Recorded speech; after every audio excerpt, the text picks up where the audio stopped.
closed captioning provided by Beaufort County.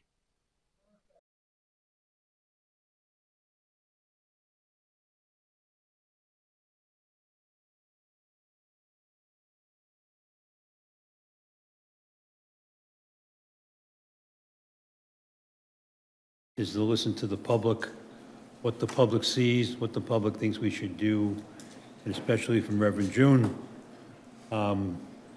So with that, let's hear from the public first before the council does any discussion. Is that okay with the council?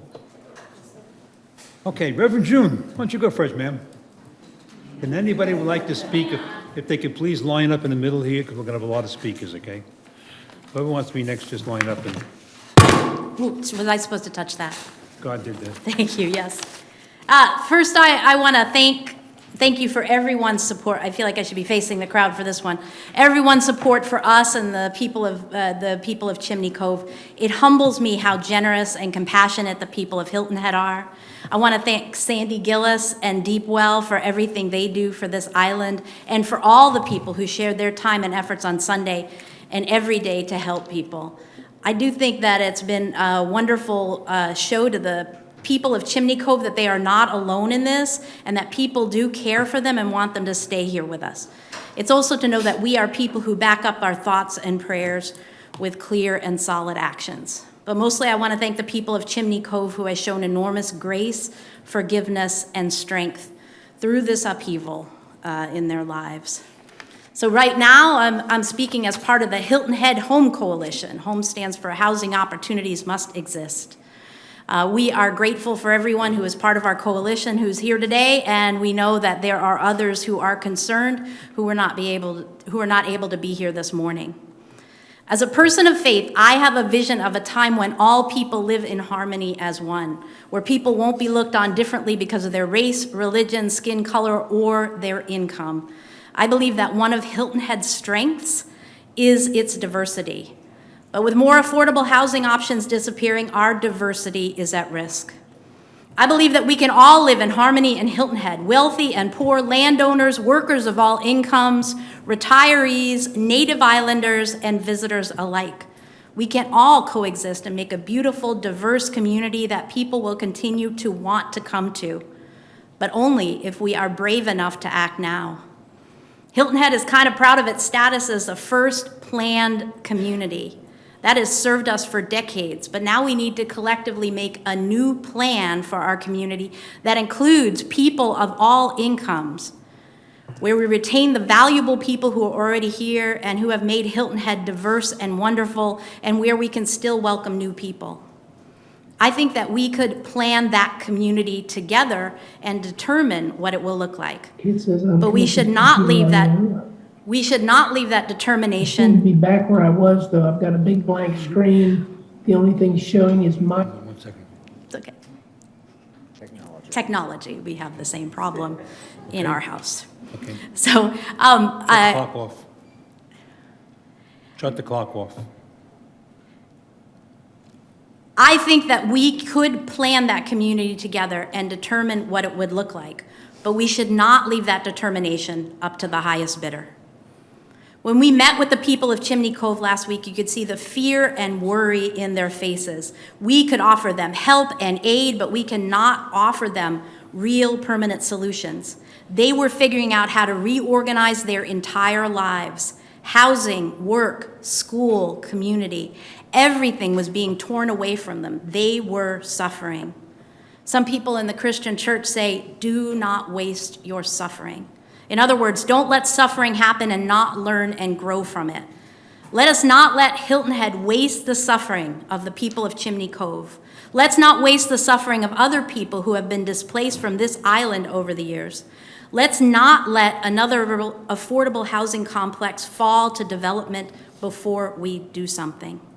I've heard that over the years, the topic of affordable housing has come up over and over in Hilton Head. We have heard that for us to receive more than the 4 million tourists that come here annually, we need to increase affordable housing. I've also heard that call has not been acted on. Now is an opportunity for us to seriously plan for our future. We need a cooperation and collaboration of current citizens of Hilton Head, businesses, churches, service agencies, government, workers of all income levels, retirees, developers, and others. The people who work and live here, people who know this place and care about it, not outside developers or consultants, but us. We need to look at what's been done in other communities like ours. There are models, there are solutions. We can't rely on what's been done before. We need to be creative. It will take risk and courage and creativity and collaboration, and we know it will cost. But what will be the cost later if we don't act now?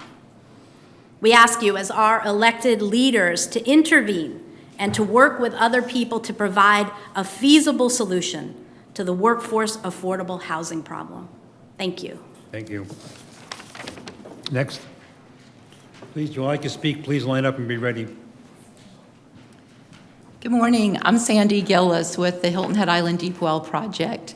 And I think Pastor June just laid out a beautiful vision of what all of us in the room would really like to see. But I know the rubber hits the road when it comes down to how do we get down that road to that vision. And I have a couple of ideas, and I'm going to tell you straight up. Some of them are very practical, and some of them are probably crazy. But we come from a history on Hilton Head of crazy, wild ideas coming to fruition. And I'll hold up two examples. Charlotte Heinrichs, the original Deep Well founder, 50 years ago realized people didn't have safe drinking water on this island. There was no town of Hilton Head to come and appear in front of. That was before our town was incorporated. But Miss Charlotte didn't let that lack of structure stop her. She figured out a way to make it happen. I'd also like to hold up Dr. Jack McConnell, the founder of Volunteers in Medicine. Dr. McConnell had a great idea of all these wonderful things these retired doctors could do to help people with no health care. But the big sticking point was a law that said doctors have to have malpractice insurance. When Dr. Jack McConnell figured out a way to change that law at the highest echelons of our state, boom, Volunteers in Medicine could be birthed. And now there's, I think, 80 Volunteers in Medicine across this country. So we have a phenomenal track record of making crazy come true and happen for the betterment of some of our most vulnerable people. So a couple of ideas I have today. A big pressure point that we are seeing right now, that we see long before the Chimney Cove crisis, we've been seeing it for a decade at Deep Well, is so many of our housing units here switch from long-term rental to short-term rental.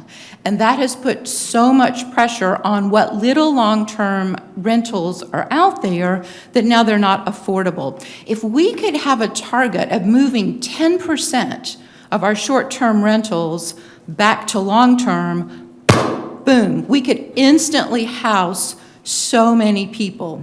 Now, the trick is how to do that. I think there's a couple ways. I mean, I would hold up already, if it's not a primary residence, people are taxed at 6% of the value versus 4%. What if people who were willing to switch from that short to long-term and rent it at, say, 80% of median cost, what if they could get that 4% rate? Because you know what? There's a primary resident living in that home, just not owned by them. Again, crazy, bear with me. Another idea, what if instead of investing town dollars in building housing, again, if we could put some of those dollars, probably a lot smaller fraction, into helping with that conversion, offering a subsidy perhaps for people who right now are renting short-term to shift to long-term. We've got Beaufort Housing Authority right here in our county. You know, every month, federal subsidies flow into Beaufort Housing Authority totaling $325,000 every month to subsidize hundreds of units across our county. You know how many of those units are on Hilton Head? 8.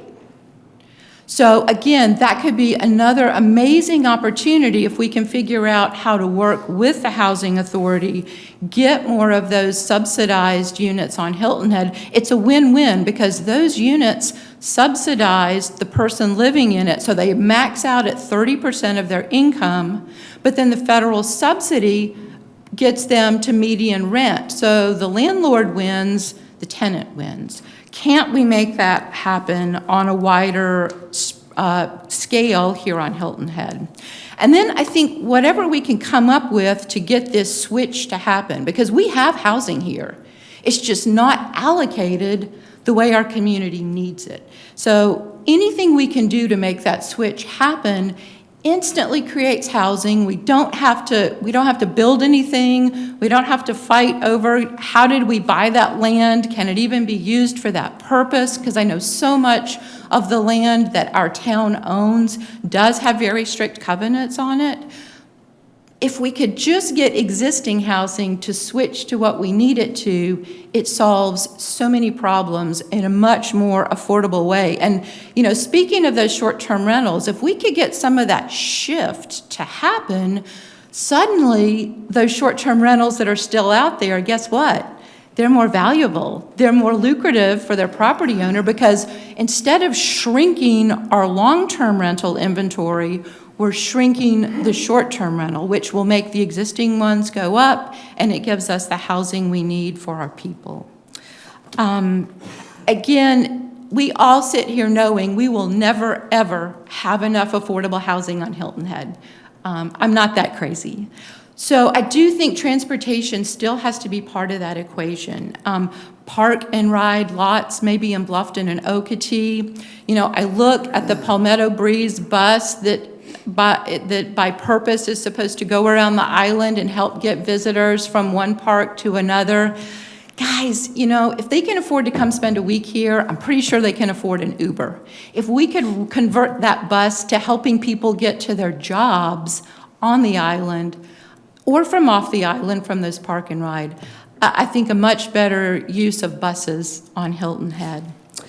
Again, a few crazy ideas. I just keep thinking if we can think about Charlotte Heinrichs and Dr. Jack McConnell, who didn't let what was expected and what was the norm get between what was right.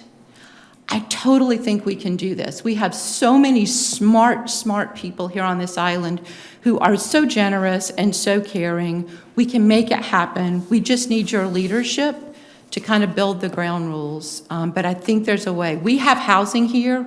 We just need to flip the switch and make sure it's housing that we need today. Thank you for your time. Thank you. Next.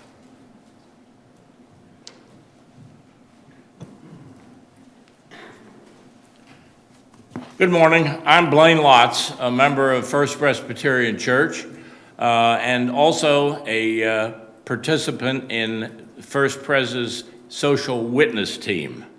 And I'm also here as part of Pastor June's leadership on the new Hilton Head Home Coalition. I have a couple of specific considerations for you today, and I'll just list them. One of them is for the town to purchase available substandard housing such as Chimney Cove and rehab it to make it suitable for affordable housing. To do this, I would recommend that you create a Hilton Head Island Housing Authority to administer and implement these kinds of purchases.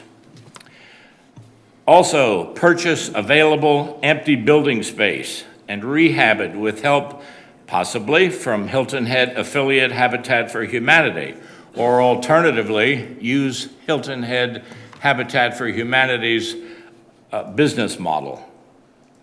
For instance, the old Sam space at Port Royal and available space at Northside. Turn these into studio apartments for single, perhaps seasonal workers, wait staff, and so forth. Not all housing requirement, as you well know, is the same. Some are with families, some are singles, and so forth. And because we need the views of others in how to do this, facing similar situations throughout the country, I think we should conduct research on how other communities similar to Hilton Head Island deal with these issues. And we don't need expensive consultants, Heather Rath notwithstanding. And I take away the word expensive on that, because Heather's wonderful.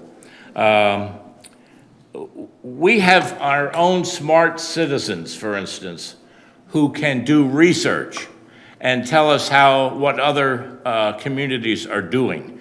And they can report that back to you as recommendations and as factual information that's been found. We even need to look at how communities such as Honolulu, where locals and visitors have been impacted by homelessness. We have unhoused people here, and we all know this, who live in the woods in the south end of the island and live in their cars and spend the night in commercial parking lots. Town Council, I believe, needs the courage and innovative thinking to lead on creating more affordable housing on Hilton Head Island, so that our way of life here for locals and tourists may continue to thrive and Hilton Head Island may retain its position as a #1 community. And in closing, I would add that our Hilton Head Home Coalition hopes to host a town forum where candidates for town council may express their views on affordable housing. Thank you very much. Patsy? Mayor, I wonder if we could make an exception and bring in a half a dozen additional chairs so that people don't have to stand. Sure.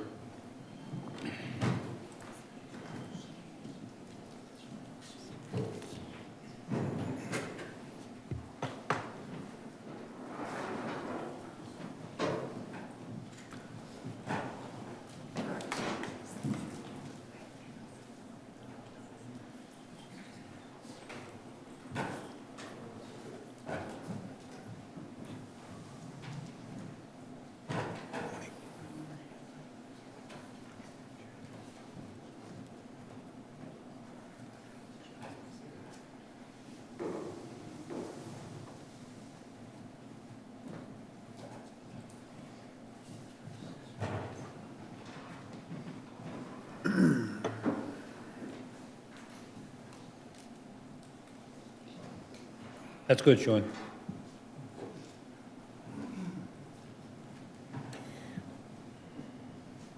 Oh, yours, Patsy. Yes, sir. Good morning, Patsy Bryson for the record.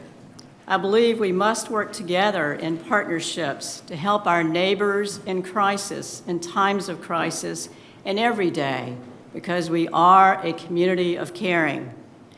Thanks to the Town Council for calling for this special meeting in light of the housing crisis for residents of Chimney Cove Village Apartments, and for allowing public comments and input. Thanks especially to Reverend June Wilkins of Christ Lutheran Church, Sandy Gillis, Executive Director of the Deep Well Project, Reverend Robin Deese of the Methodist Church, and so many other community advocates for their responsive leadership in immediately addressing this crisis. We should all follow their models of service and leadership. We all know where we stand. We're in a housing crisis mode now, after having set aside this issue for too many years. While some may think that the current crisis has been averted, I believe that ignores the ever-present reality for these neighbors of ours and the rest of our workforce as they face the constant threat of a housing challenge every day. I believe that the Town Council has a very important role to play in meeting the challenge of workforce housing. The town has a duty of service to the community, which has an increasing need for healthcare workers, teachers, local business employees, and emergency service employees. The town cannot, however, address the housing issues alone. Public-private partnerships, such as the town's current North Point model, and thank you very much for your leadership, the Town Council, and the town manager and his staff for that model. But that model is a proven tool in the toolbox to address housing needs. Continuing to employ public-private partnerships is a great way to go. How do I know? I was an attorney for a housing authority in a major city in North Carolina. I saw them work in partnership with nonprofits and with for-profit entities in finding funding for housing in that city. I'm also a landlord, so I understand landlord-tenant relationships. Continuing to employ these private-public partnerships with developers who have a proven track record in successful housing while incorporating the interests of our residents and businesses and while collaborating with community and regional nonprofits will build the coalitions necessary to work together to find solutions which work for Hilton Head Island. While the town cannot act alone, the town council can and should provide the leadership. Seeking out and securing federal, state, and regional funding, as well as grants from foundations or nonprofit funding, can happen now.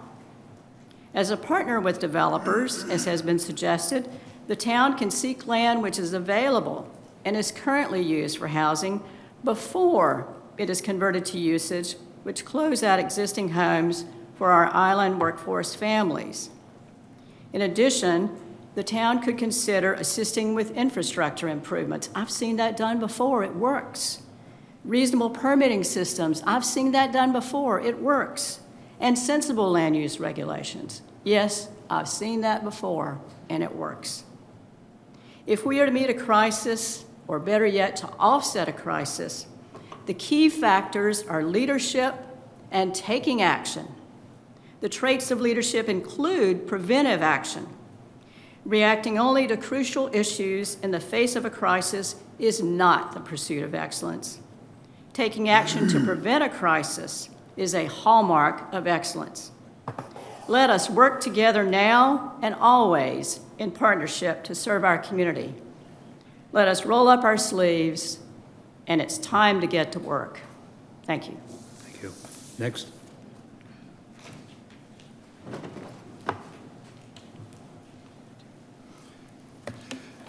My name is Henry Brown. I'm a member of First Presbyterian Church, and I appear this morning as a member of the Hilton Head Home Coalition. My presentation is a little bit different, and not exactly sure how to describe it, but it's a series of 6 questions, which could perhaps be an agenda for your meeting to discuss these very issues. Maybe some of these questions you might want to address during your discussions today.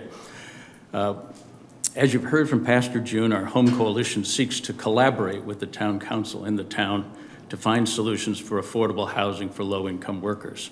We're not experts, but if we can help in any way to find resources which lead to affordable housing for low-income workers, we will all be very happy.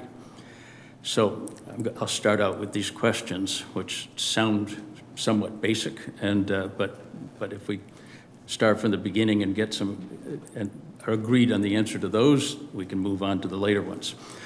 Number 1, does the town agree that having affordable housing on Hilton Head Island for low-income workers, such as workers in restaurants, hotels, and timeshares, and other service industries, is essential for the Hilton Head Island economy? Does the town agree that this issue is an urgent issue that needs to be addressed immediately? Does the town agree that the town has a role in providing affordable housing for low-income workers, and what is that role? What impediments exist to the town playing a role in providing affordable housing for low-income workers? Who in the town government has been assigned to work on removing any of those impediments, and we'd like to work with those people? Who in the town government is working on discovering and evaluating models which have worked on Hilton Head and other areas to provide affordable housing for low-income workers? What models have they found? Could they work on Hilton Head? And we'd love to work with those people. How does the town's, this is an example maybe of some of the things the other folks have been talking about, something that might work. How does the town's land acquisition program work? And can that model work for acquiring affordable housing for low-income workers? Where does that revenue stream come in? And do we all agree that housing for low-income workers is more important than acquiring more land? And my last one, which is the crisis of the moment, what impediments prevent the town from making an offer to purchase the Chimney Cove Apartments this week? I thank you for your time. Thank you, sir. Next.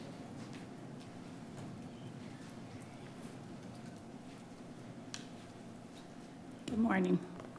Brenda Dooley with Habitat for Humanity. As has been mentioned, Habitat has a model that works. We have a model that's working here now.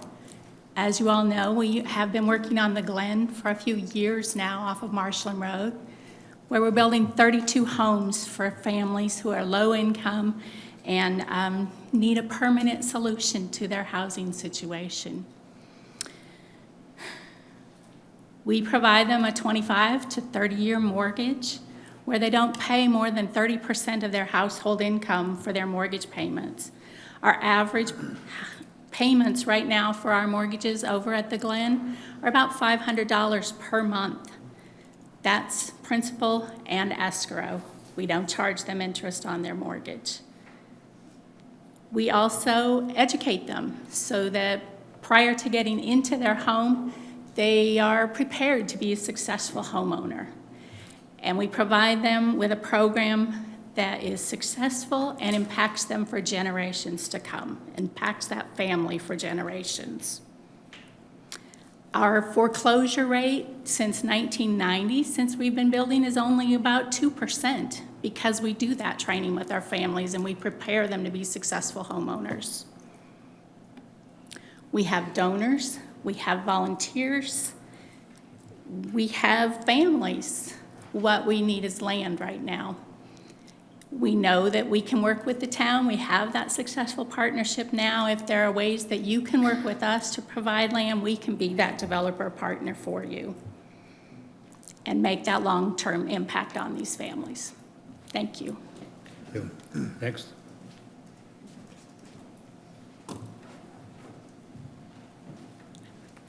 Good morning. My name is Courtney Hampson. I'm the CEO of Bluffton Self-Help.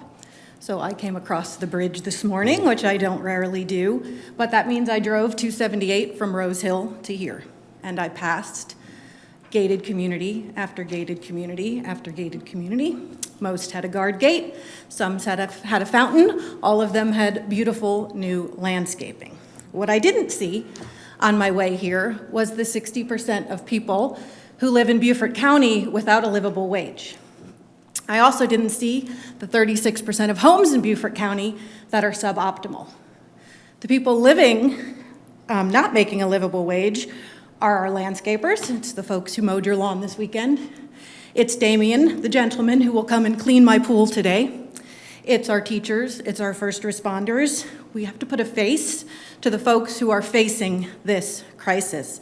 It's Melissa, the woman who works at the Westin on Hilton Head, who has been painting my toes and doing my pedicures for the last 15 years.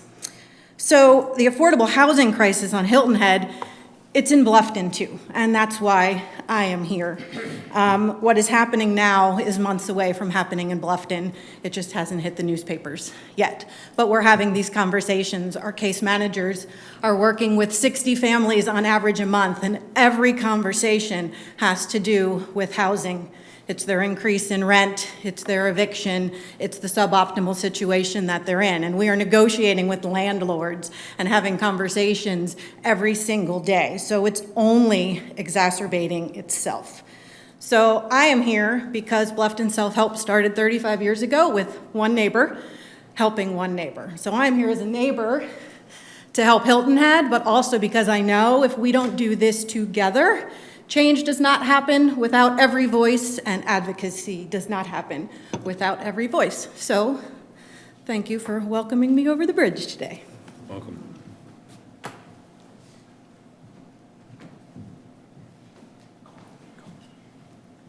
Okay.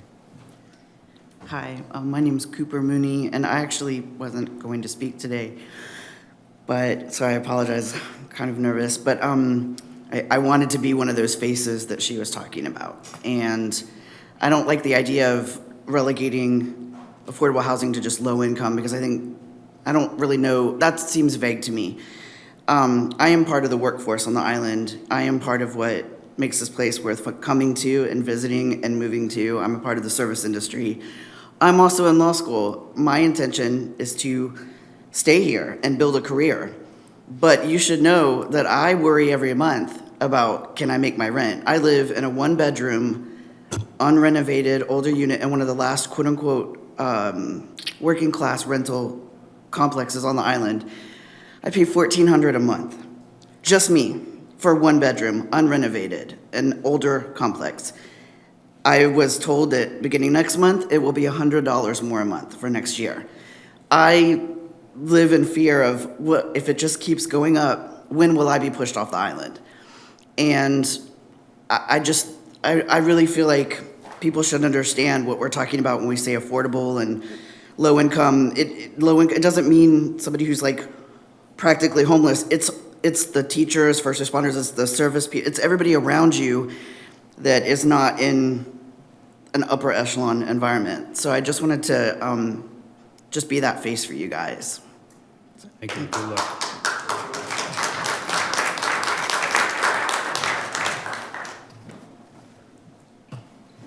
Good morning, and thanks for the opportunity, and thanks for calling this meeting today.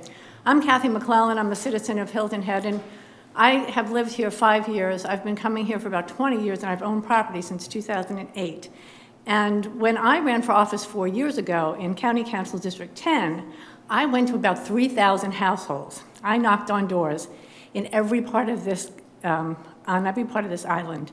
And I walked down streets, unpaved roads, dirt roads. I came home filthy half the time. I went to homes of people. I wasn't going to speak today, but I just had to say that I went to into the homes of people like the gentleman, the person that just spoke, and I just can't believe how some people live on this island. And the thing that bothered me so much is that coming here all those years, I never saw it. Hilton Head hides it very well. It's behind, very far back. And I've gone into Hilton Head Gardens in Sandalwood, and I've been invited into these people's homes, and I've seen the way they live, and they pay the kind of money that the person who just spoke talked about. When I told my husband how much they were paying at Chimney Cove, he couldn't believe it. And it's just, I think that there is incentive here, but there's also the will. The people here, the businesses here, they want to see people living on the island. You can build a really robust public partnership if you want to. So you have an opportunity here, so please listen to what everybody said. You know, we were talking about this 4 years ago when I ran for office, and we're still talking about it. We shouldn't be talking anymore. We should be doing something, and we should be helping the people that need it the most. Look at us all here. We are not, we are lucky. We live in places that are beautiful, and we're lucky to live here. But let's help the people that really need it. Let's help the people that really want to get what we have. Let's help them get there. Thank you so much for anything that you can do to change this situation. Thank you.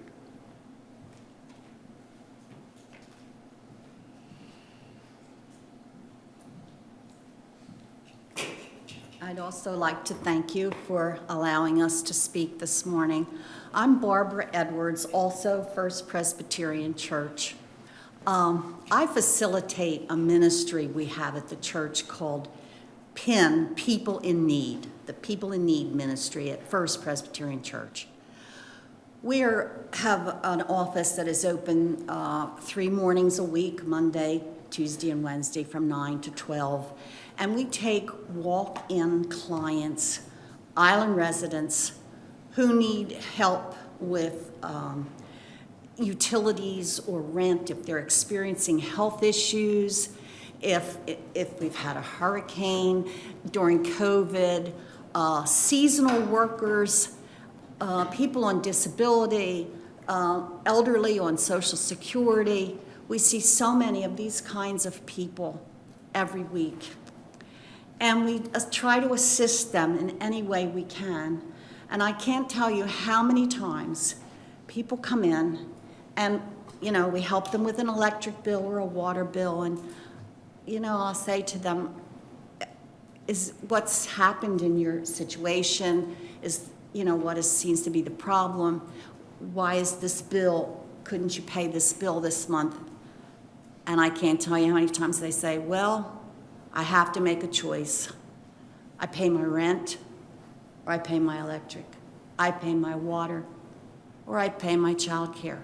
I feed we had, I lost a tire. Last week I had one person said a tire went on my car. I had to buy a tire. That's the need here. And I want to thank you. I've been also told that I've only been a resident since 2006, but I've been told that the town has been dealing with this issue for many years. I want to thank you. I want to be part of this. I want to help if you need help. On a personal note, I have a 48-year-old son who is a chef in one of the restaurants here on the island, still living with me because he can't afford to live in his own apartment. And if I could get him out of my house, I would be grateful. Thank you.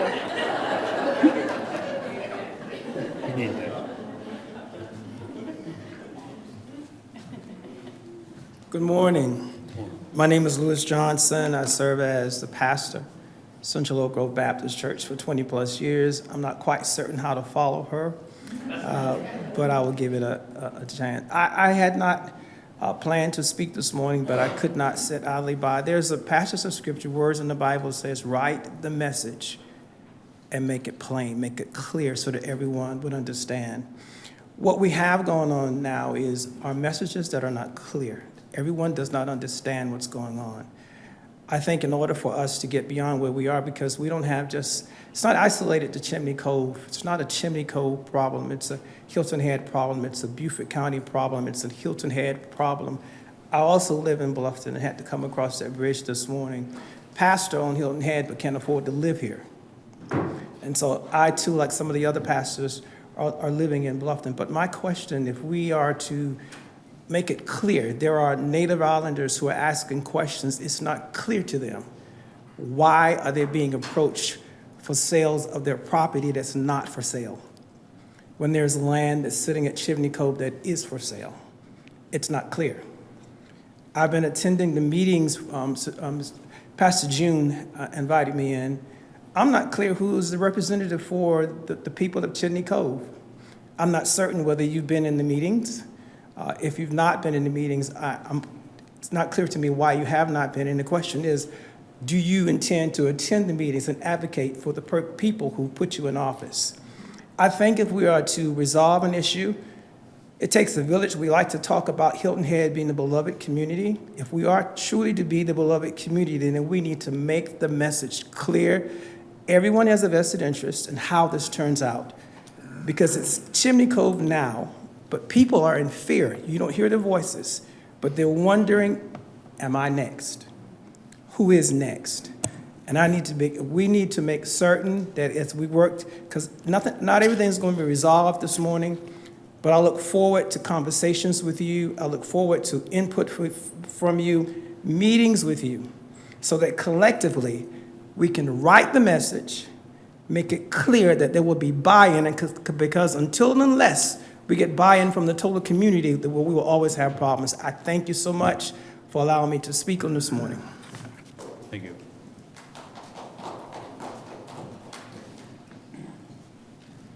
Good morning. Alan Perry for the record, Hilton Plantation. We talk about low income, we talk about different things, but we haven't talked about numbers.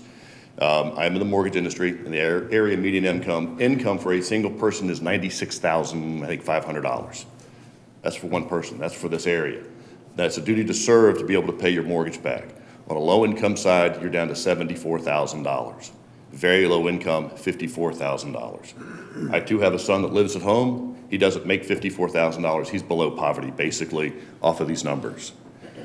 There's a lot more that's going on in this community in terms of an income level that's not able to pay rent because the prices have gone so crazy. It is inflation. It is out of control. Our housing is way off the charts. It's been great for a lot, but it's starting to affect us locally. And that's when it becomes a real issue. It affects our future. And our sustainability depends upon what we can do and how we can move forward with a solution, not talk, but a solution that puts us in the forefront of housing, of Islander housing, not just low income, not just workforce, but Islander housing across the board. Thank you.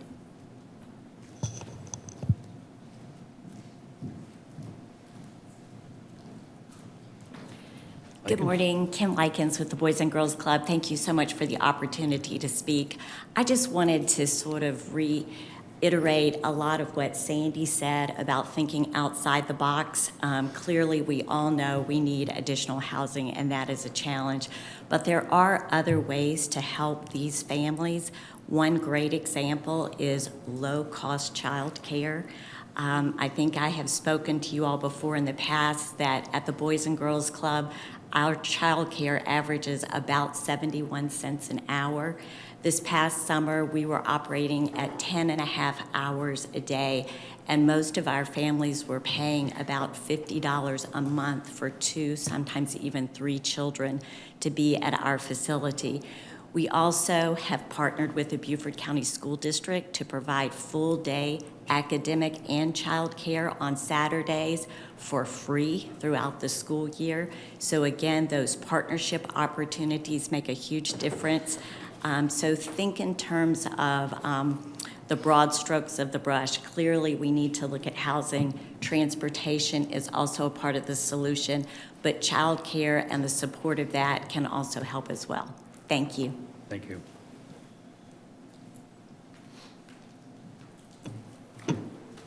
Good morning. My name is Alan Waledo. I don't represent anybody. I just had an idea. Mayor McCann, you're a sports fan, right? Yes, I am, sir. You know Ernie DiBartolo. You know the reputation. I'm suggesting to you, some of the ideas are great, they're long-term. You guys buying Chimney Cove, long shot. I would go back to the DiBartolos. Now, you have me at a disadvantage. They either delayed the deal until this dissipates, or they backed out of the deal. But the DiBartolos do not want bad publicity. And they have a great foundation in Tampa Bay that supports families. There is an immediate public-private partnership that could be done by offering the DiBartolos some incentive to take the property, but keep it in place for the community residents and improve it. That's my suggestion. Thank you, sir. Is there anyone else? Yes. Good morning. My name is Sally Zuniga, owner of Tio's Latin American Kitchen. I am here representing my husband, Lyndon, an immigrant from Honduras and now recent citizen, and our 4 children, Noli, Malia, Rory, and Becker. I am also here on behalf of our hardworking Tio's employees on Hilton Head and in Bluffton, and our extended Zuniga family, who all contribute to the local workforce. I am here today to ask this council to act. We've been battling housing and loss of housing products for 20 years, and we as a town have to have invested dollars into plans and planning that we have not executed. While many businesses can afford to build their own housing, and I applaud them, many of us small business owners cannot afford to invest in housing at this time with the current market rates. But our small businesses and our employees are still valuable and essential to the fabric of this island. Please look at the last plan from the housing consultant, which speaks to a housing authority for Hilton Head as a start. Please aggressively pursue properties like Chimney Cove in a public-private partnership that are currently for sale, as opposed to solicitation for private residences. Please reach out to small businesses. We may not be able to purchase housing for our employees, but we can and we will help. Please understand this impacts our entire community, from sports to schools to workforce. And please recognize that the brand of Hilton Head Island is in jeopardy. Thank you for your time. Thank you. Is there anyone else? John, would you like to say a few words?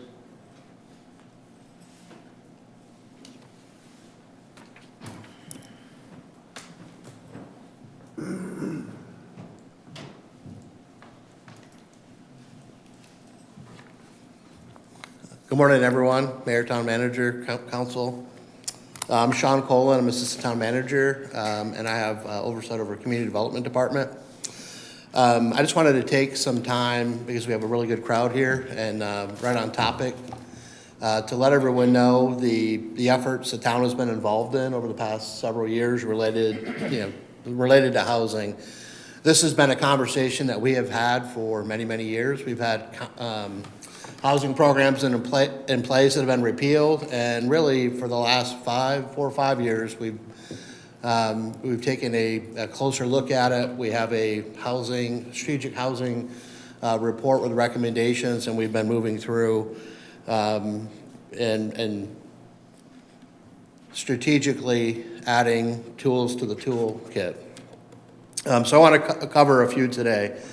Last month, our Finance Administrative Committee recommended that the idea of a regional housing trust fund, that concept, go to Town Council for consideration and joining our regional partners with Beaufort County, Jasper County, and the local municipalities. That'll be on the September 20th Town Council agenda, I believe. There was support from the committee to look at the Regional Housing Trust Fund because we know this is a regional issue.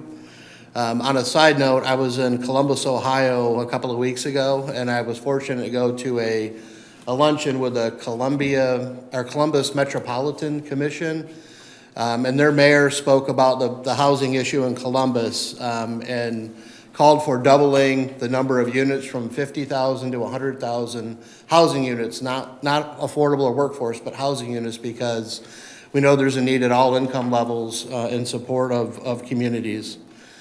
So it's interesting here to look at it regionally. Transportation is certainly an issue. I've worked for the town for 16 years, and I've commuted all 16 years. And I know a significant portion of town employees do that as well. Not just in the service industry, but across the board. The Regional Trust Fund is one option to look at how we can partner with our regional partners to leverage money, to look at grants, to pool funds. I know that there'll be discussion as we move forward with a board for the Regional Housing Trust to make sure that the needs of Hilton Island are considered and incorporated into the program goals. And I'm looking forward as that moves forward. We have moved forward a couple of recommendations that were in the strategic housing report. We did add, and council adopted, a commercial conversion. And so I know there was some comment earlier today about transitioning like the old Sam's Club or other underperforming commercial properties. We do have a commercial conversion program, which allows both market rate and then a reduced unit size for workforce housing opportunities to convert that space. We also adopted a density bonus in the RM4 district, which allowed up to 100% density bonus if 50% of the units, the entire units were affordable in the 80 to 100% AMI range through that program. More recently, we've added strategic elements to help make sure that folks that currently live on Hilton Head live in safe and dry conditions. Town Council, through an allocation through the ARPA funds with Mark's direction, brought forth a home safe and repair program. The program officially launched on July 5th. To date, we've had 60 applications for that program. And we have 32 that are currently approved, and we'll be identifying contractors, local contractors, to help folks improve their living conditions through that program. We're not even 2 months in, 60 applications, 32 currently approved. I anticipate coming back through Mark to council to request some additional funds as that program moves forward. There's also been the lateral sewer connection program. Town council in the past accelerated the sewer master plan on Hilton Head to provide sewer access for all that wanted it. And then the next piece is the actual connections into the sewer system. Again, with Mark's direction and council's support, the lateral sewer connection program was approved. It launched the same day, July 5th. We've had 6 applications and we have 1 project ready to go. So, you know, I think we are making a difference in at least maintaining housing for those that currently live here that need some help, and then helping our community with sewer connections as we move ahead. Back in February, there was a workshop on housing, and the town manager outlined a public-private partnership to look at opportunities where the town owns property that could be used for housing. And the property near the North End Post Office was identified. We affectionately call it the North Point property because that was the name of the road that runs through it. We'll make sure we don't have an E on the end of point as we move forward. But we're actively moving through that project. Ben Brown and Mark are leading that. There's been a committee, a North Point Public-Private Partnership Housing Committee that's been formed. We solicited bids for qualifications for a partner. We received 10. Those were vetted down to 7, and we've asked 7 to submit proposals, and that's currently out, and we expect to have some responses later this year and hopefully have a partner late this year, early next year. But that will deliver a number of homes. I don't know the exact number, but let's say 80 to 120-ish we'll see as a ballpark, maybe more than that. And it's really about building a sustainable neighborhood with mixed income to provide housing opportunities for all. Because again, we know that this isn't just an affordable or workforce issue, it's a housing issue that we need to consider. We're deep in our Mid-Island redevelopment district and the Mid-Island tract. We know that that's going to come forward for a workshop next week on the 14th.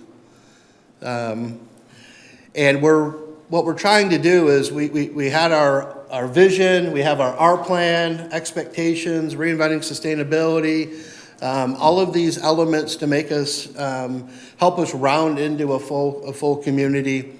And what we're trying to do now is the next step, right? So you go through your comprehensive planning process, and then you need to make sure that your implementation tools, namely your zoning ordinance, your land development regulations, which we call our LMO, meet the expectations of the community and deliver opportunities and options to implement those recommendations. Our Mid-Island Redevelopment District has some recommendations that will be shared at the workshop to help with some housing options in that area. That's the first district that will be evaluated as others will come on board as we move forward to a growth framework and an island-wide master plan. And housing is certainly an integral part of the discussion at all levels with that effort. And so we'll continue to move forward with that. You know, looking at other elements related to housing the town's been involved with. I know Brenda was here. She mentioned Habitat. That is a model that has worked. They're delivering 32 units up off Marshland Road. Many town staff have had the opportunity to go out and work on those homes, and it's very gratifying to know that we're making a difference and helping folks being able to sustain their life here and find housing. We had pursued as part of the Chimney Cove discussion, staff researched, identified with our regional partners some voucher opportunities where we could request special vouchers from the U.S. Housing and Urban Development Department, which would provide income-based assistance for those that may be displaced in a managed property to have a subsidy between the ability to pay and the market rate that would be charged during that relocation. And so we were ready to move forward on that, and we'll certainly make sure that that's part of our quick action opportunities. Hopefully, we don't have to deal with this same situation, but we do have options in that case. We have, as I mentioned, this Mid-Island Redevelopment District. We've got some additional firepower with some code writers that will help us identify creative ways to look at our land use, our future land use, and our zoning, make sure we're calibrating to deliver housing, looking at performance standards that meet the island character, but aren't, we can eliminate some of those barriers that I think were identified today through the land development portion of it.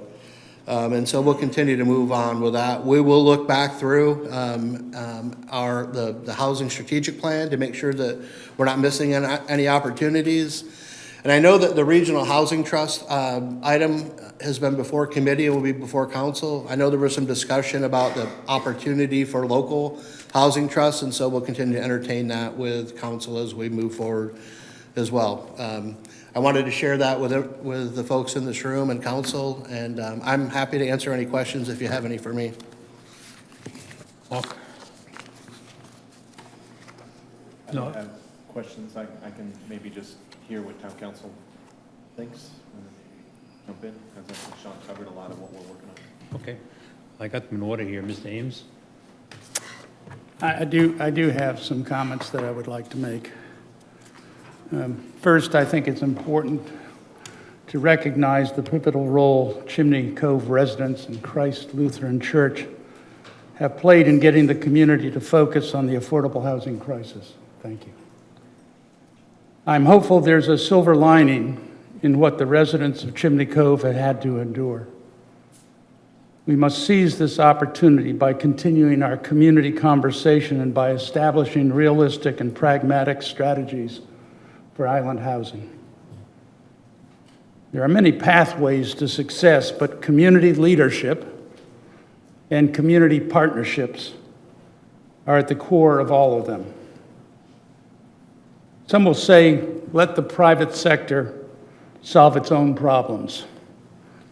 I say that won't happen on Hilton Head in sufficient numbers for several reasons, and these are very important for the public to understand. The high cost of land, even the availability of land, community aesthetic standards, construction costs, zoning codes, short-term rentals, small business economics. Yes, there are exceptions of the private sector investing in housing. Sea Pines Resort out off of Palmetto Bay Road, IJGA Golf and Stan Smith Tennis, Hilton Head Institute that was just in the newspaper. Notably, these companies have access to capital, their scale of operations, and a long-term commitment to the island. They are the exceptions. Given the island's limited supply of land and high cost of construction, real estate prices and rents will increase substantially faster than workers' ability to afford them. Therefore, the town must use its governmental powers to assist in building affordable housing for the long term. So what are the steps that need to be taken? These are my opinions. I've been on council now for 6 years, on the Public Planning Committee, working on affordable housing. I do have thoughtful opinions in this regard. The town council has to lead, to plan, and to invest. It has the ultimate responsibility for the health, safety, and welfare of its citizens, and that includes workers like those in Chimney Cove. Council needs to form partnerships for planning, funding, and management among town, developers, faith community, financial institutions, and nonprofits. Each can play a key role, and together they represent solutions. Council needs to plan the Mid-Island and Palmetto Bay districts with employee housing. These are ideal locations because of nearby jobs, shopping, recreation, and restaurants.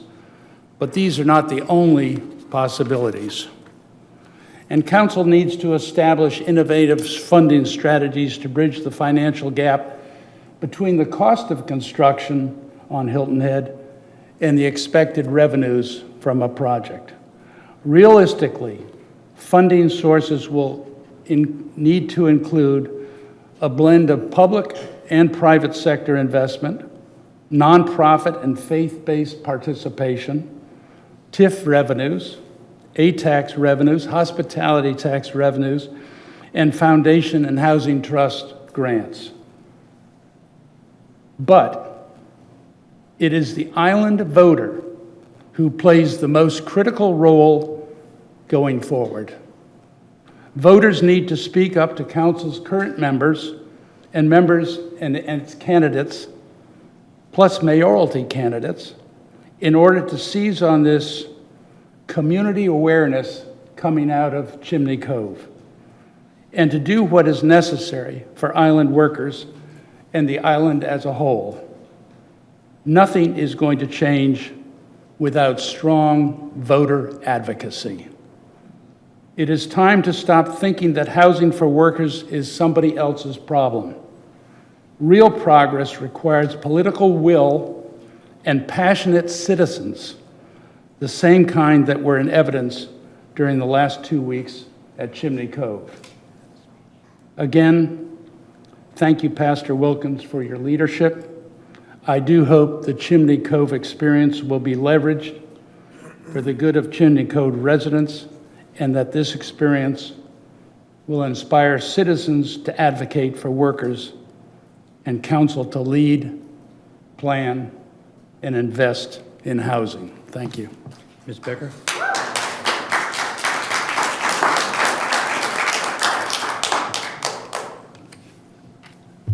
Thank you, Mayor. Well, first of all, thank you to all of you who are in this room today.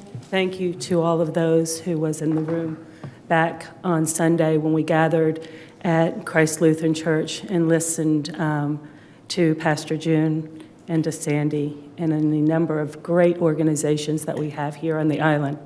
Hilton Head Island proved that evening that they came forth to do what this island is known for and what it does best. We gathered, we rallied, and we found solutions that evening. The residents of Chimney Cove were provided the opportunities to feel, as they left, a little bit of sense of hope. They had something that they could look forward to and had opportunities that might help them get through the next stage of what may have been to come. We're grateful at this point that we are no longer in that immediate situation. We're also, as Colin I did it too, Sean, sorry. As Sean outlined, a half dozen more steps that this council has been involved in to address the problems in Hilton Head with regard to workforce and affordable housing. I realize that in the past that did not happen, and I'm happy that we've made some progress, and the progress is actively engaged in, and we're moving forward. As you may know, I am a candidate for re-election, and so I do not believe that this is a place for anyone's political speech. So I'm going to refrain from much more to say this afternoon. But I do want you to know this. My ear has been on the ground and in touch. I come to this with deep empathy. For those who know me and my history, you know that I've lived through many of these situations now that our affordable home and workforce are faced with. There's hope at the end of the tunnel. There's light at the end of the day. Things do get better, and I appreciate all of y'all's work here, and I look forward to working with this group in the future to make sure that we have a successful outcome for all the residents here on Hilton Head Island. Thank you. Mr. Brown?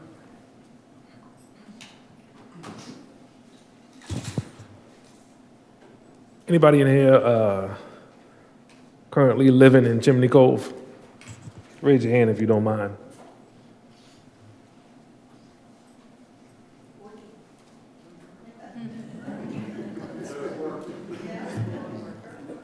Cooper, you're my hero. Real talk. Found the courage to come sit in a room full of folks that are not living your life. And then you found the courage to stand up in front of us and tell us about it.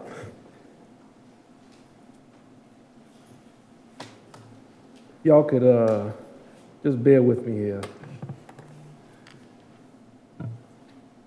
Maybe a round of applause is necessary, but I want to thank you, Mr. Mayor, for putting this on the agenda.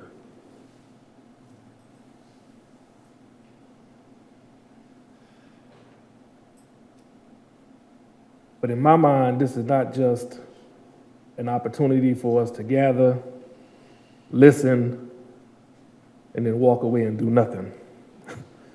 Because what I'm hearing is that the community is looking for courage from its leadership. This is not political. This is about leadership. The question being asked, what are we going to do? Now, I appreciate Mr. Colin giving us the report of all the things that we're doing. Obviously, it's not enough, because if it was, we wouldn't have a room full of people standing in front of us this morning.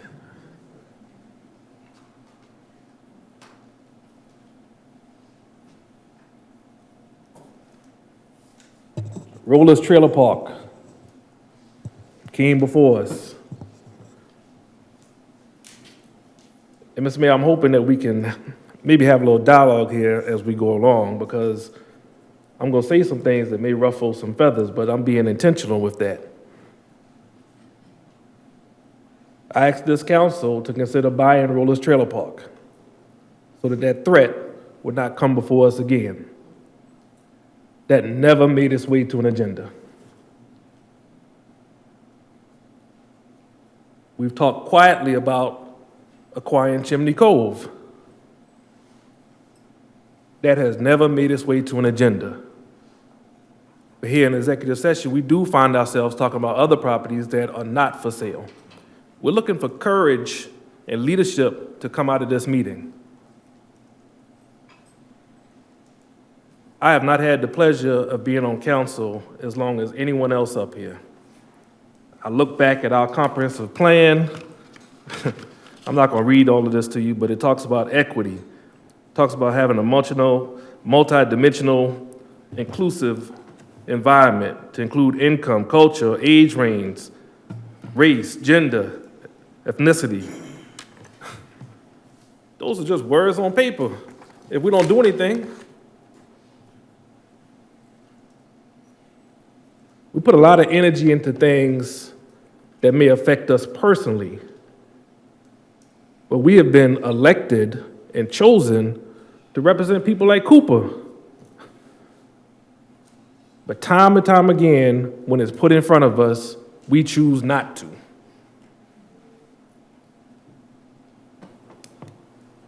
Well, some will say, why are we going to buy properties when we're not in the affordable housing business?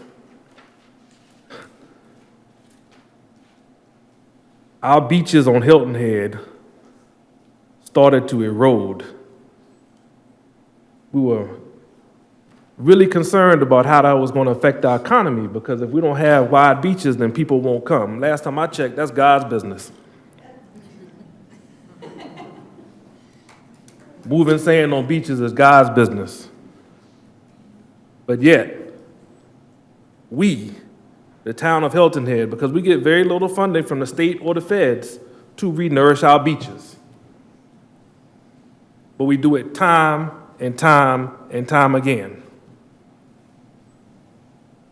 But when we start to talk about having an equitable situation for all of our residents on Hilton Head, from the highest to the lowest from income levels, we do nothing.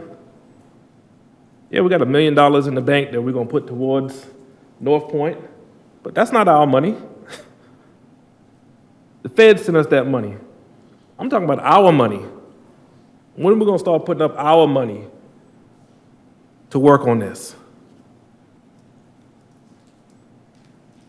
Some of us on this council are not gonna be here much longer, and I thank you for all your efforts. Your name shows up in that comprehensive plan. And that soon we'll have a new council. But quite frankly, I'm sick of words on paper. I'm ready for us to start taking some action. Our new town manager is showing us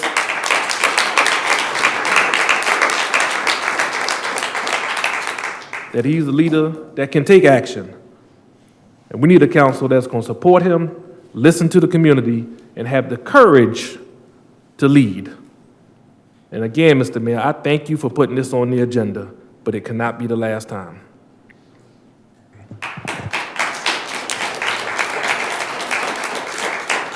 Mr. Lennox? Thank you, Mayor. As a council, we have struggled with the issue of defining what role local government plays in attracting a qualified workforce. Many elements involved in that. Housing is the most conspicuous. What I don't know is how much demand there is for affordable housing on Hilton Head for those that come across the bridge. I really don't know how much demand there is for that. But what I do know is the existing stock of workforce housing that we have is being occupied by people who work on the island. And what I do know is we can't allow that existing stock of workforce housing to be diminished. I sense the passion. I totally agree with it. And I think we need to do all we can to make certain that that existing stock doesn't be diminished any more than it already is. Thank you, Mayor. Mr. Stanford? Thank you, Mr. Mayor, and thank you, my friends, the citizens of Hilton Head Island, for being here and expressing your sincere concerns. I share those concerns. I am really touched by the outpouring of support that has come from our nonprofit community here. That is excellent. That is outstanding. But I agree we need more. I've been on council now for about 4 years. We've been talking about that workforce housing during all of that time. I was involved in the Planning Commission beforehand, and we were talking about workforce housing. This is not a new subject. A few years ago, we brought in a nationally recognized consultant who went out and studied the situation, came back 6 months later and said, "You have a problem." Hello. We knew that. She then came back with a series of recommendations. We adopted those recommendations, most of which surrounded bonus density, allowing more homes on a piece of property if it was workforce housing than would otherwise be allowed. We got absolutely no interest from the development community. That was based upon a recommendation from an expert. So we have been working on this problem. Recently, you all know, we've begun this effort at a public-private partnership. I think, thanks to the leadership of the town manager, the mayor, and to a degree this council, that may be a beginning solution for us to deal with this problem. The reason that I say that may be a solution is that in fact we do have a lot of interest from developer community locally and across the nation. So I think that we can start to deal with these problems better than we have been in the past. I believe that this town should go out and purchase land for workforce housing in order to make that land available for yet another public-private partnership to deal with this problem. Land is hard to find on this island. We did go through and study the hundreds of acres that the town owns, and I assume that most of the people in this room know that that land is restricted. It is restricted because there were public referenda dollars that went into that said that land would be purchased for green space, for open space. It could not be used for housing. But we have found that the site that is at the North End Post Office is indeed available, and we are moving as quickly as we possibly can to deal with that. There may be other obstacles that have yet been developed to workforce housing. One of those may be the impact fees that are associated with the housing. I am willing to support eliminating some of those fees, reducing some of those fees, supplementing some of those fees in order to promote and encourage housing here on this island. We need to eliminate any obstacles that exist in the LMO. Right now, we're hearing that there are some definitional problems about such things as what is a unit. Let's knock down any obstacles there. Let's build safe, affordable housing here in this community, working together with the town, the development community, and our friends, the citizens. Thank you, Mr. Mayor. The reason Bill was last, that Bill's here the longest, he's also the mayor pro tem, and he's seen the council go through a lot of different iterations over the years. And if we come out the same place we started. So I'd like Bill's opinion on what's really happened, where we've been and where we're going. Thank you, Mr. Mayor. And thank you for clarifying it, because my feelings were really hurt. I know they were, Bill. I went out of alphabetical order. First, thank each and every one of you for coming in the organizations, the churches, the community resources that you represent. I think the first step from my business background is first to recognize either you have an opportunity or you have a problem. And I think we have both. But when I say that and ask the question to people not in this room, but to our friends and colleagues in the community, and ask the question, how well are people informed about this problem? How well are they educated about this problem? How many people that we know individually, no names need to be used, that are not in my backyard groups? There's a substantial force outside this room that's not here today. And there are a lot of people in this community that we have to recognize are not in favor of this. And what is this? Our role. Our role should be a catalyst and a convener. And we can encourage people to come forward. When we start with our role, then we have to determine what are we going to do. And when we ask that question, we have to be very specific, put out there that metrics that everybody can understand and metrics that we can be evaluated against. We need to do that. We're not doing that. Next, and these are just bullet points that come to mind, but I don't think a lot of people realize that there's a major, major economic benefit for upgrading our capacity in terms of workers on the island. And when I say capacity, I mean people here, I mean people that can get here easier through transportation, I mean people that are living in Bluffton that can say, I'd rather work here than there. We need to recognize there is a major economic benefit for us doing this. The converse of that is there's a major economic penalty for not doing this. Just think, if you have a restaurant and you're operating at 60% occupancy, and you have a bottom line of $1. If we could move that activity up to 90%, you may have a bottom line of $1.75. What happens with that money? It has an economic spin-off in the community times 8, maybe 10, which is very, very important for the community. That business also will pay more business tax. So we start to churn the account, and by doing good, we can do well.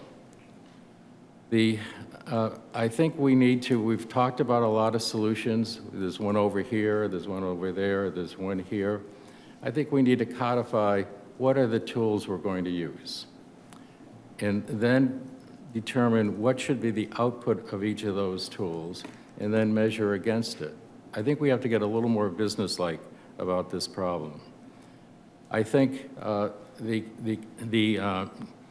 county-wide initiative, the housing trust, I know a lot of people in this room have mixed feelings about that. Would we get our fair share? Would we not? I don't think it's a binary decision. I think we need to do what we can to work with our friends across the bridge in a county-wide solution. At the same time, we should also be designing and developing opportunities for Hilton Head itself. We can do two things at once, and we need to do that. Certainly, public-private partnerships, they're not all equal. Why do I say that? There are a number of what I would call charlatans that are out there that this is the new buzzword, we've got to do something. There are a very limited group of people out there that really know what they're doing, can prove to what they've done, have a demonstrable track record, and those are the kinds of people we should only work with. We should be very careful not to be overwhelmed and drowned with RFPs that let the universe come in. We have to be very selective. When we do that, we can move quicker and we can move smarter.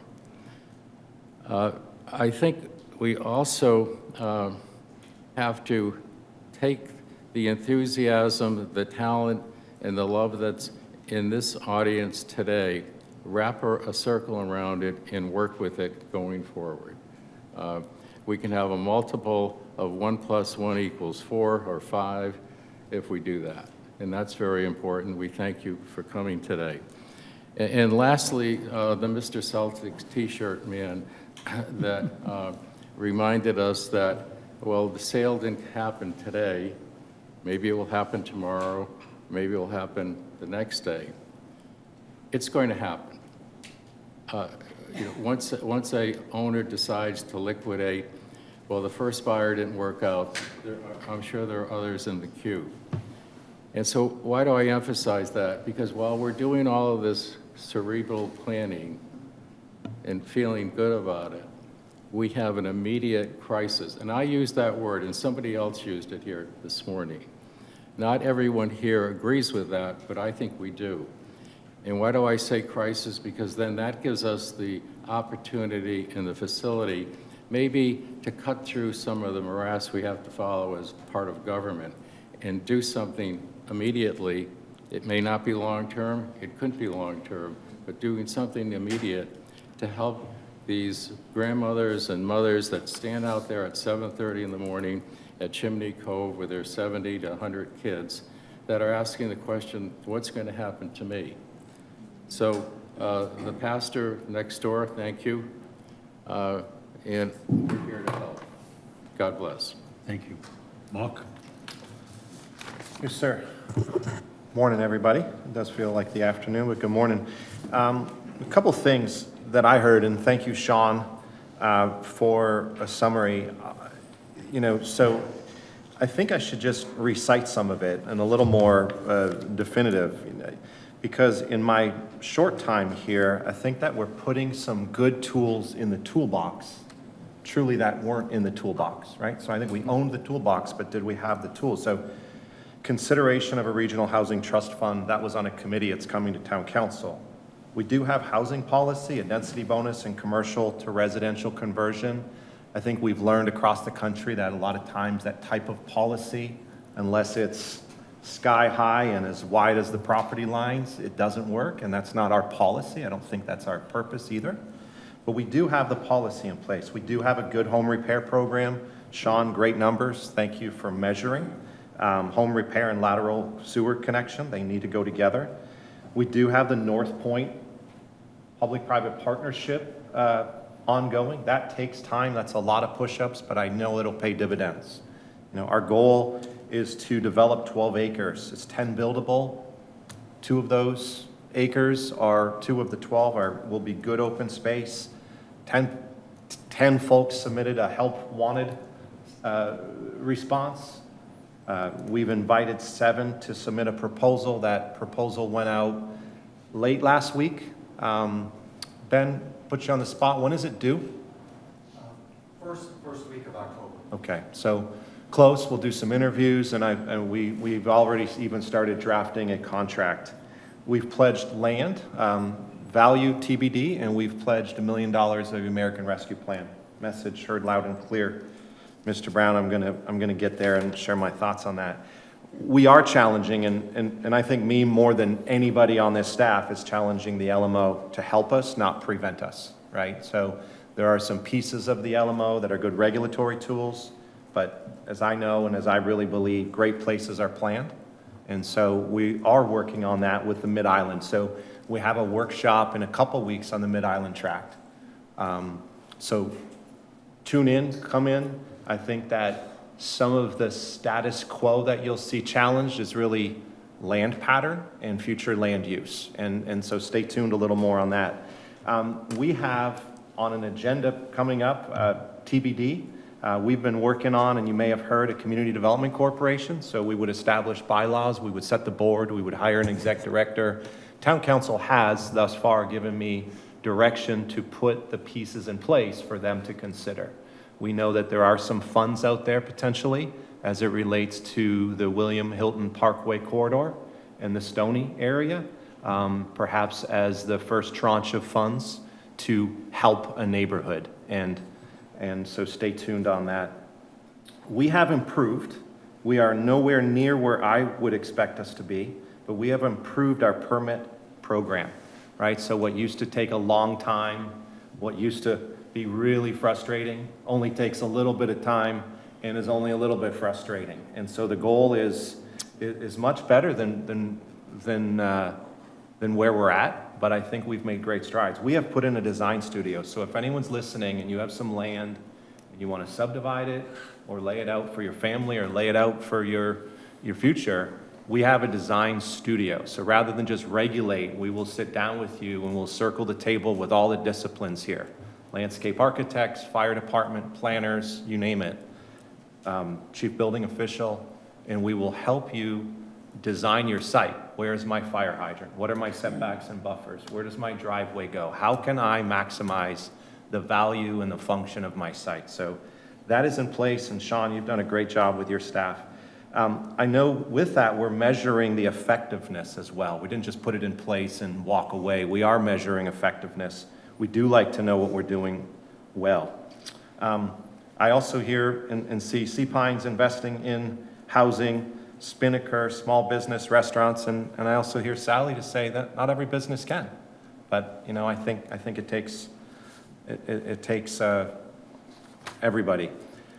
Lastly, so we have some tools. I think they're good tools. We have to know it's not unique to us here, and we have to ask ourselves, do we want additional tools?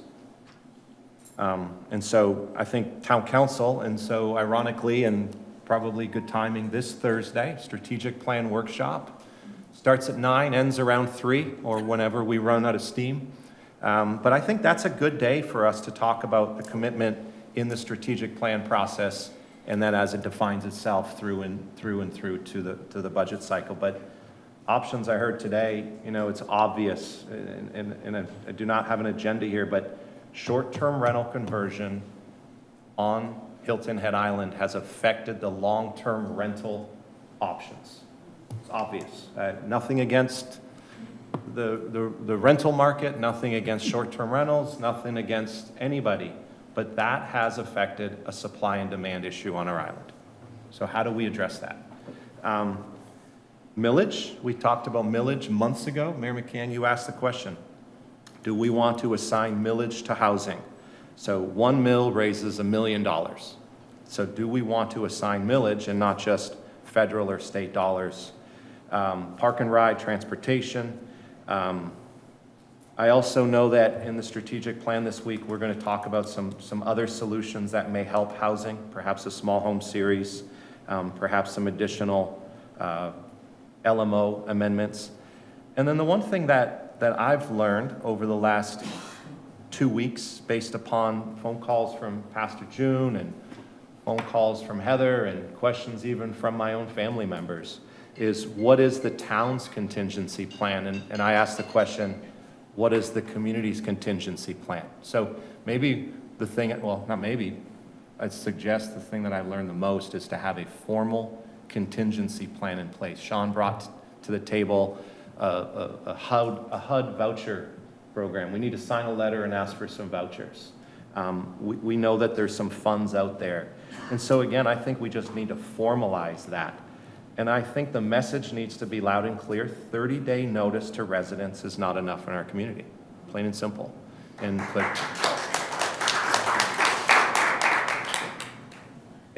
I just would like to say, and I've talked with the property owner, as I know you all have, but perhaps for some clarity, eviction orders have been rescinded. Tenants continue to remain in the units.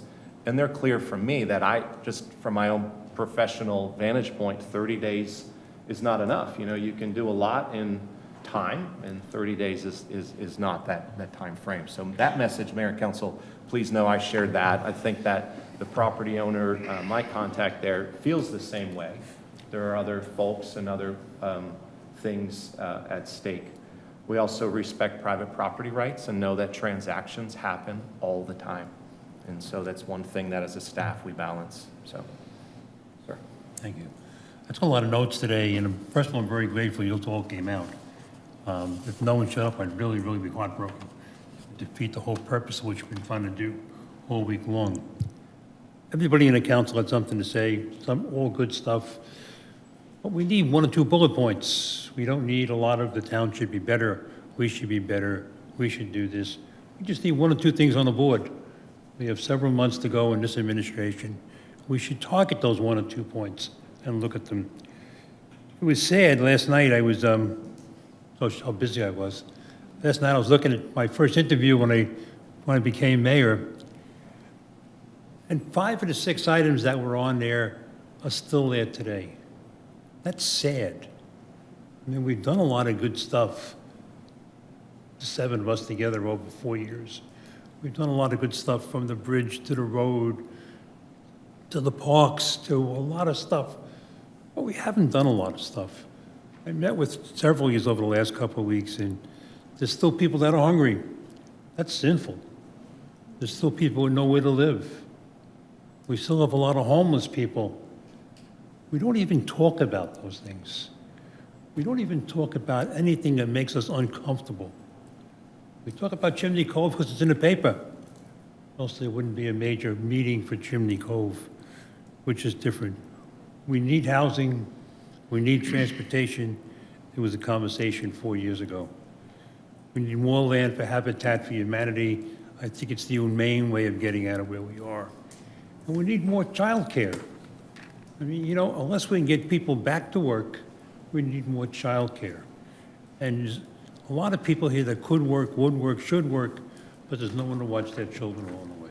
So we have a lot of social issues to do, besides for the grandiose stuff. Not that we shouldn't tackle, but we should look at 1 or 2 big things to do in the next couple of months. And I'd be glad to put any one of those 1 or 2 big things on the agenda. Look, putting things on the agenda. But I mean, it should be a big thing.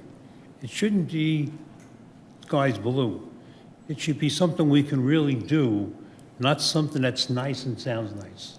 And we need something we can feel and touch, that the community can say, God, they really are doing something. I believe we ought to have a referendum. We talk about it all the time. I think the people ought to decide how we're spending their money. I think we ought to have a referendum. There's so many mills, whether it's 1, 2, 3, 4, or 5, every year go towards housing. Housing to include buying the land, partnering with the housing, building the housing. the community should speak. People who live on this island should be able to cast their vote, say, yes, we believe there's a shortage of housing. We believe people living in conditions that they should never live in. We believe there is housing on the island that is so substandard, you would think you were in a different part of the world watching them go by. But we need to commit money, but we need the people to stand behind us. I know the courage can come from this council, but to have long-term commitment and a buy-in by everybody needs everybody's commitment towards it. If we had a vote up or down, we could see how much money we're going to have every year. I think a mill gives us $1 million. Yes, sir. It's more or less. You could put $3 million away a year. You've made a great start in everything that we're going to do. But we need an action. We need 1 or 2 big points. We need a win for the town. Not for us, because we're leaving. We need a win for the town. And I thank you all very much for coming today, and God bless you. Meeting adjourned.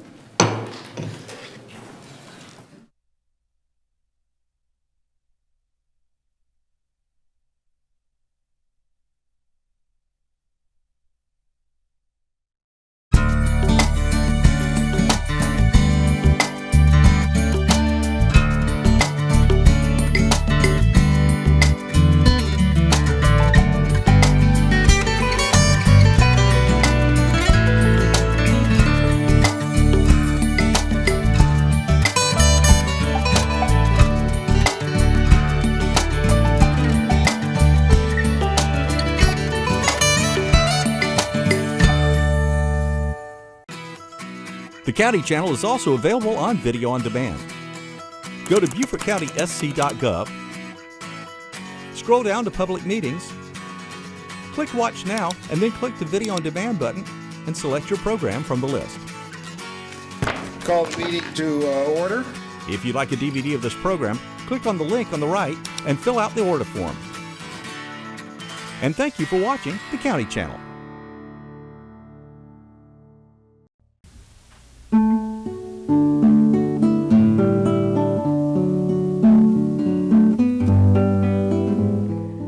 I'm Natalie Hefter, and this is your Beaufort County Moment.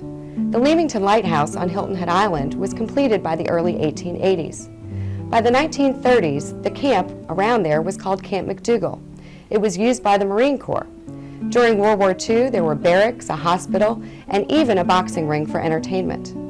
Later on, there were anti-aircraft guns placed on the beaches of Hilton Head Island, and the Coast Guard Mounted Patrol patrolled the beaches.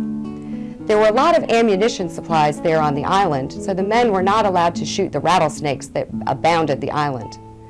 All of that ammunition was very heavy, and getting it from the dock down to Camp McDougal caused problems.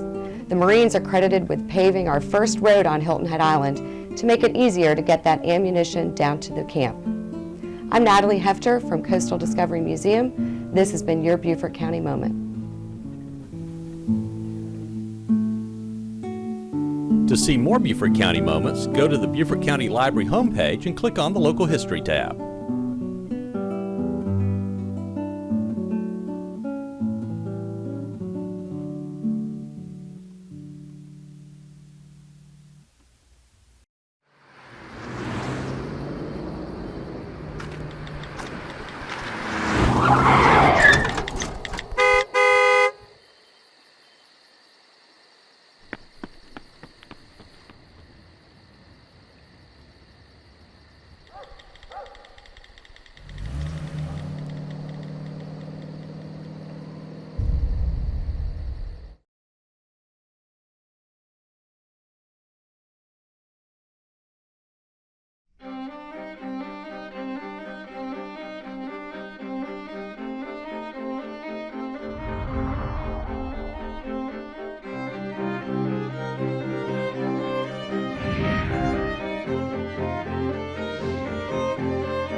Astronomers learn a great deal about the universe by observing the types of light emitted by astronomical objects.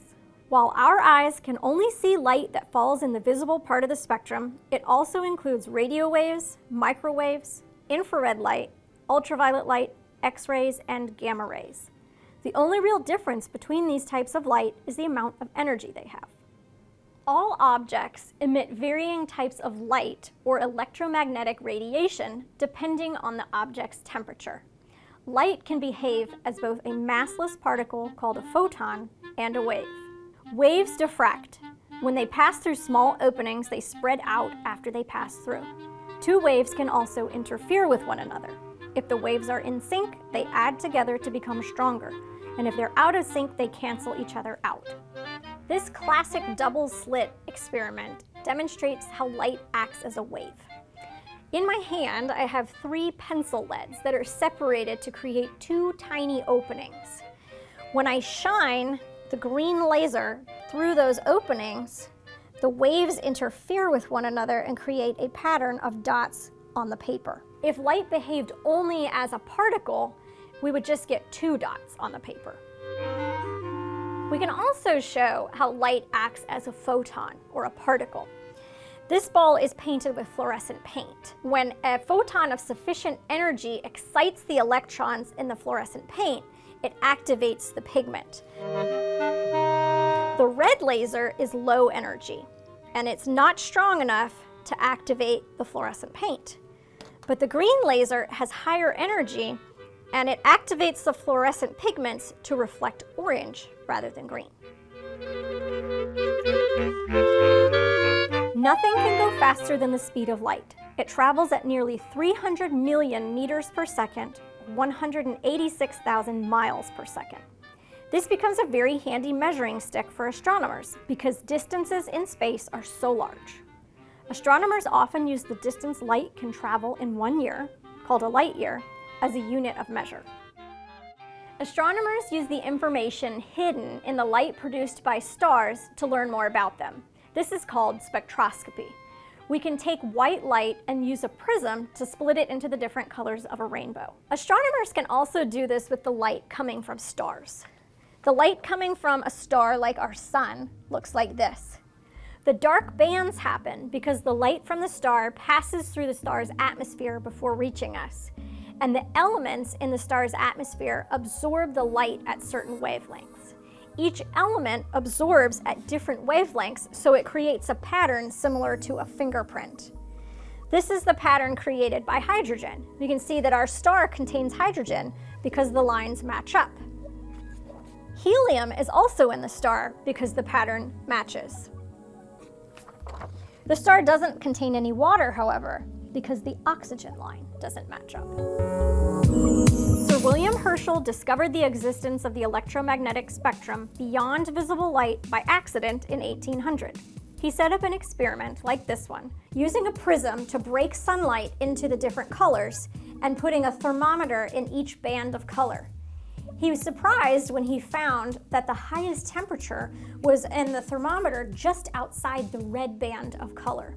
He had discovered infrared light. Soon after, scientists began discovering other types of electromagnetic radiation, although it took more than a century before all the different types of electromagnetic radiation were understood. In the late 1800s, director of the Harvard College Observatory, Edward Charles Pickering, was producing images of stars etched on glass. His computers, a group of women who ultimately established the foundations of modern astrophysics, measured the brightness, positions, and spectra of the stars, like the one we looked at earlier. One of the women working in the lab, astronomer Annie Jump Cannon, analyzed hundreds of thousands of stars and is credited with creating the modern stellar classification system based on the patterns of stellar spectra. It was later realized that the group she created corresponded to temperatures of the stars. O stars are very hot and blue, while M stars are cool and red. Astronomers now have the technology to observe astronomical objects in all ranges of the electromagnetic spectrum. Most electromagnetic radiation from space can't reach the Earth's surface, so detectors have to be sent up above the Earth's atmosphere, placed on mountaintops, attached to a giant balloon that hovers above the atmosphere, or sent into orbit on rockets and satellites. The images these detectors produce use visible color to represent wavelengths of light that are invisible to our eyes.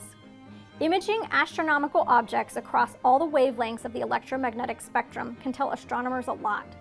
The mass, size, chemical makeup, distance, speed, magnetic fields, and temperature can all be observed.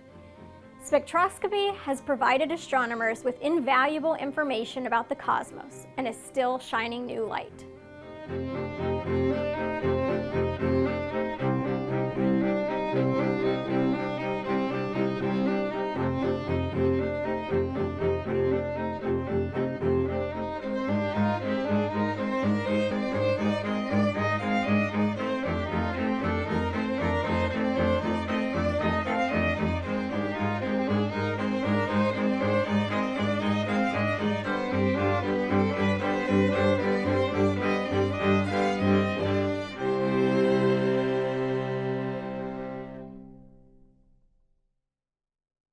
Hi everyone, I'm Maria Walls, your Beaufort County Treasurer. If you've ever wondered, what's e-billing or My Beaufort County? I'd like to give you a sneak peek because My Beaufort County is your one-stop location online to manage and pay your Beaufort County property tax bills. Simply type in mybeaufortcounty.com or download the app in the App Store and you'll continue to log in. So here you have an opportunity to continue as a guest if you don't want to create an account, or if you would like to create an account, you have the opportunity to sign up for e-billing, store your payment information, and manage all of your tax bills from a simple dashboard screen. To manage your property accounts in your dashboard, simply click Linked Account and talk to TaxBot, who is happy to assist you in signing you up. You can search for a property by your PIN, which is your parcel identification number, your AIN, your alternate identification number, or simply using an owner's last name and mailing zip code.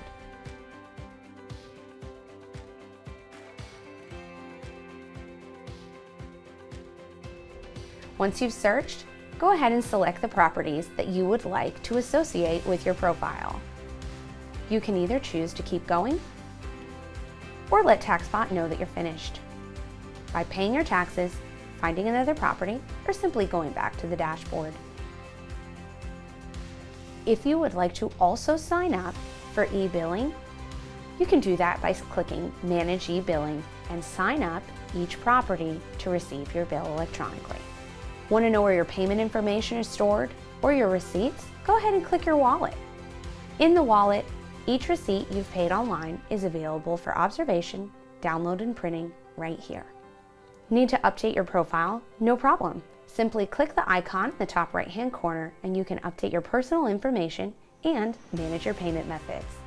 An added bonus, when you use an e-check to pay on My Beaufort County, there's no additional costs.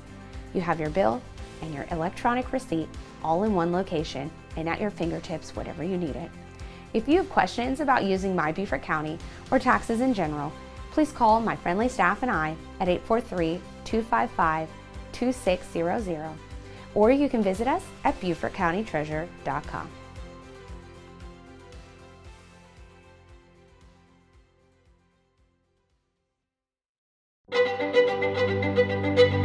Hi, my name is Javier Zembron, and I am a volunteer at the Beaufort County Alcohol and Drug Abuse Department. It's important to me because I myself had struggles with alcohol and drugs, and I think me being a member of society and in recovery and being bilingual as well is a big plus to be serving on this particular board. I've been in this county for 26 years, and I've seen the growth, and I see the impact and the damage that alcohol and drugs and new drugs has affected our community. And by me being of service and experiencing, sharing my experience with alcohol and drugs and getting the message out there and letting people know that there is life after alcohol and drugs. And we, the board, that's what we're here for, to offer a new beginning for somebody that thinks that they're lost. To see a listing of Beaufort County's agencies, boards, and commissions, or to fill out an application, visit www.beaufortcountysc.gov/boards and commissions. Hi, I'm Shannon Loper, Director of Beaufort County Parks and Recreation. My department has been working extremely hard over the past year and was only partially shut down due to COVID. Our staff implemented and maintained health and safety protocol, kept all recreation centers clean and safe for patrons to use. Some county sports were limited, but we tried to keep the impact to a minimum. Whether it was monitoring crowds on the baseball fields, making sure face coverings were used, social distance was kept in the dugouts, Beaufort County Parks and Recreation staff was as anxious as everyone else to fully reopen and get on with enjoying activities in the Low Country. Well, we came through the virus shutdown only to be faced with a really serious problem, lifeguards, or rather, a lack of lifeguards. My responsibility is to make sure all of our pools are fully staffed to DHEC regulations. My goal was to have the outdoor pool open by Memorial Day and to have all county pools reopened to full capacity. But we need lifeguards. Without them, we risk not being able to open fully. Our community outdoor pool is an important outlet for children in the surrounding neighborhoods to get out and enjoy the sunshine. They need to get exercise and spend time with their friends, all of which they missed out on over the last 12 months. My responsibility is to make sure all county pools are staffed and follow DHEC regulations. If you know of someone who has their lifeguard certification or would like to become certified by Beaufort County Parks and Recreation, please apply. We need you.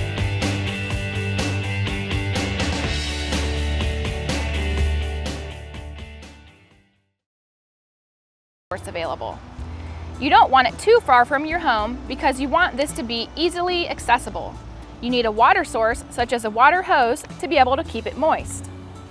A couple of things you will need to start your compost bin are some greens, which is your nitrogen sources. This includes green grass and leaves and garden clippings, and your browns. You need your browns, which are the carbons. Examples of these are dried leaves, twigs, and wood chips. Some other examples of your nitrogen and carbon sources are listed on the screen. When just starting your compost bin, it is ideal to layer your green and brown material in an alternating pattern. Be sure to add water to keep your bin moist like a wrung-out sponge. Now that your compost bin is set up, you're all set to begin diverting your food waste. When you are in the kitchen preparing your meals, instead of tossing those food scraps in the trash, you can set them aside to dispose of in your compost bin. Things like peels from vegetables and fruits, eggshells, and coffee grounds can all be put into your bin. I like to keep a container on my counter for any scraps that are compostable. A small bin with a lid is ideal to deter any pests or smells. You can also store your scraps in the fridge or freezer until you're ready to take them out to your compost bin. You want to be sure to keep these items out: bones, meat, and toxic plants. Here's a list of other items you want to keep out of your bin. Make sure you turn your bin often. I like to use a pitchfork and work my way around the bin through the top. You can also use a shovel or other garden tools.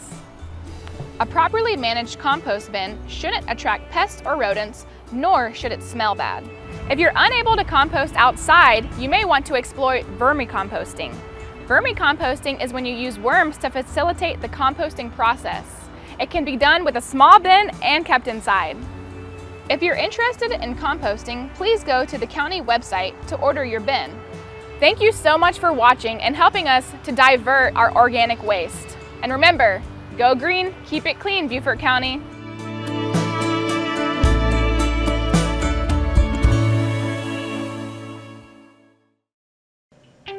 Since 2007, the County Channel has brought meetings, entertainment, and events to Beaufort County. Now the County Channel has a new way of informing you of happenings in our community.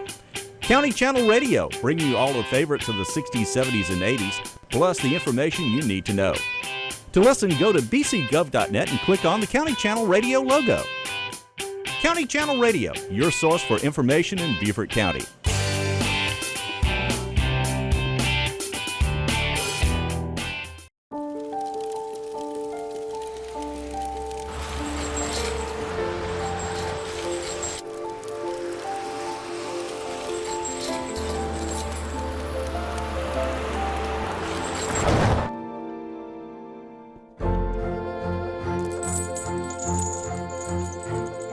Did you know dragging chains can spark a wildfire?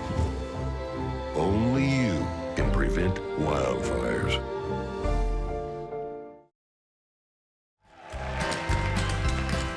I'm Matt Storm. I'm a project manager with the South Carolina Film Commission. Well, there's a little show called The Righteous Gemstones. It's an HBO show, and they're doing some filming out on Honey Island. Do y'all want to see a sneak peek? I think we got to go to a commercial. Oh, I don't think we're going to take a break yet, because guess what? I wore my clogging shoes. So this particular series, if you haven't seen it, it's about an evangelical television family. Dan Rogers, Senior Project Manager with the South Carolina Film Commission. It's done with good humor, you know, just, you have to understand, you know, everybody's humor is a little bit different, and Danny McBride he's the creator of the show. He plays the son of the main pastor, who is played by John Goodman. Your whole ministry is set up to serve the gemstones. You should be ashamed of yourself. Well, I ain't. Praise be to He. They wanted not necessarily the lighthouse, but they wanted a really secluded beach area, and that's what they're able to get down there. They've got, I don't even know how many tents. They've got massive tents down there. They have 100 extras. They've probably got 150 crew. They've got trucks. They've got all the equipment that you would need for shooting the show. Well, one of the reasons our office exists is to try to provide opportunities for both crew, cast, and suppliers in the state. And this particular show, as we call it a show, has hired hundreds of, if not thousands, of extras, crew, and suppliers in the state. It's such a big show that they have reached out to all parts of the state. They've shot in Myrtle Beach, they've shot in the upstate, of course they're based in Charleston, and now they're shooting in Beaufort because they want to be a good citizen of the state and try to show how this state, with all its unique locations, can offer a series like this a lot of different looks. And that's what we love about it, because they do then draw on all the resources within the state to make that happen. I grew up in a hard-working, middle-class family. We weren't rich, but we also weren't poor. And we also don't really care. That's kind of a boring, lame origin story. I think it's really well dialed in, being from the industry. I know it can be really, groups can really overtake an area, and there's a lot of entitlement that sometimes comes, and these guys haven't shown that. I think that they've been really respectful with the park, and I think the park is reciprocating that, so working with them has been a really beneficial thing, both for the park and for the company. And I think it's great to kind of foster that communication and that kind of cooperation between the two entities, you know. Makes everybody happy. Well, I just want to thank the parks again for stepping up to the plate and making it happen. You know, our state parks have a wonderful mechanism in place to not only allow the citizens to still visit, and they made that happen because they understand that as a state agency, just like corrections did for Halloween when they allowed a closed section of their prison to be used. And, you know, so different state agencies have come on board to really help us be this economic development engine for the state, to drive this industry, this film industry here to the state and make it happen. Everybody in your line keeps getting water up the nose. You're dipping them back too far. How about you do it your way and I'll do it mine? Smooth movements. You get that? You see how that works? Got the whole world in